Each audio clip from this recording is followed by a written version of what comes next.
The title of the event was the Education Indicator Collaborative Workshop, funded by the Wallace Foundation. The goal of the Data Collaborative was to bring together educators and data scientists to build data visualizations that are more effective around the questions that matter to education stakeholders.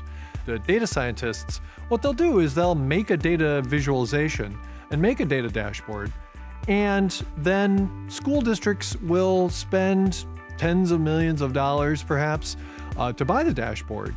And then we place it on top of schools without ever talking to educators. And everyone's confused about why no one clicks on anything. Why don't we start by talking to educators first? Here at the Data Collaborative, we partnered education administrators from across our partner districts with national level data scientists so that they could work together in what we call data sprint teams over 2 days to collaboratively build data visualizations that would address their questions around these types of data. The number one thing in the process is dialogue, in which both sides of the task process begin to talk to each other. The data scientists, they know the data, they know how to visualize the data sets, they know code, but they don't know what the task is specifically.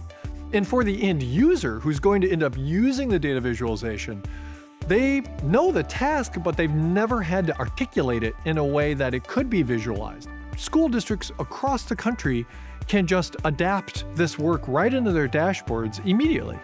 Because it's data visualizations that have been created in a way that includes the voice of both sides of the data visual equation, that the administrators have been present from the beginning. Our team in this project has worked for over a year to bring the data resources across our partner districts and states together in a way that uses really what's called the FAIR data principles of findable, accessible, interoperable, and reusable.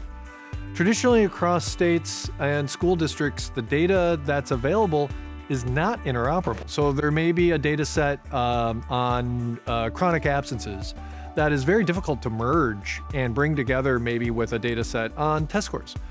There's thousands of data sets across these school districts and states that are available and that we're now making interoperable. The taxpayer paid for this data. And my hope is that we empower communities to be able to find their questions in the data and represent them in a way that's useful and informative for their questions and their needs.